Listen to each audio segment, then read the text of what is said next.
Ẹ kú dédé àsìkò yìí o, gbogbo ẹ̀yin olólùfẹ́ Pavilion TV ní gbogbo ibi tí ẹ ti ń wò wá káàkiri àgbáńlá ayé. Ojú tí ẹ fi ń wò kò ní fọ́ o. Ẹ ṣé tẹ́ ń wò wá ní gbogbo ìgbà o. Ohun tí a ní fún wa lọ́wọ́lọ́wọ́ báyìí ó dá lérí ọ̀rọ̀ tí ìránṣẹ́ Ọlọ́run Prophet MKO Tibetan sọ sí gómìnà ìpínlẹ̀ Ọ̀ṣun, gómìnà Sẹ́nitọ̀ Adeleke Ademola. A ó rí wípé nílọ́lọ́ yìí ó ní ìránṣẹ́ Ọlọ́run yìí sọ̀rọ̀ tí wọ́n fi ránṣẹ́ sí gómìnà wípé kó má tí ì yọ o nítorí pé ibi tó wà yẹn kò tí ì rẹ́sẹ̀ walẹ̀. Àwa náà sì gbé ìròyìn náà lórí ìkànnì yìí. Ẹ jẹ́ ká wò ó bí ìránṣẹ́ Ọlọ́run ṣe sọ̀rọ̀. My brother, wọ́n máa yọ. Àwọn ní Adeleke ti wọlé ní kí wọlé mi ò lè wọ́rí. Ṣùgbọ́n Ọlọ́run ò kì í sọ̀rọ̀ kó tún lóun ò sọ mọ́. Oníṣẹ́ a máa wí kó má ṣẹ ni. Ó ní ìkan nínú ọ̀rọ̀ òun ò ní lọ láláìṣe kí láláìṣe.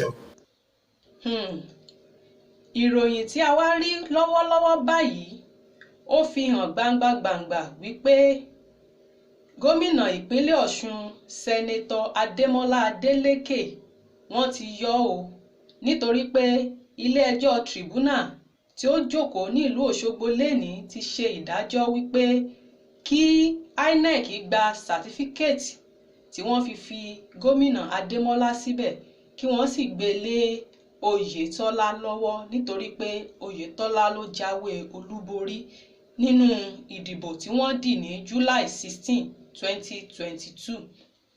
Ilé-ẹjọ́ náà fìdí rẹ̀ múlẹ̀ wípé gómìnà Oyètọ́lá ní ìbò tó ju ti gómìnà Adeleke lọ. Nítorí náà kí wọ́n gba ìwé ẹ̀rí tí wọ́n fún Sẹ́nitọ̀ Adeleke o kí wọ́n sì dá padà fún Gbóyèga Oyètọ́lá. Ẹ subscribe sórí ìkànnì yìí Pavilion TV fún àwọn ìròyìn àsìkò àti kàyéfì. Ẹ ṣé tẹ́ ń wò wá.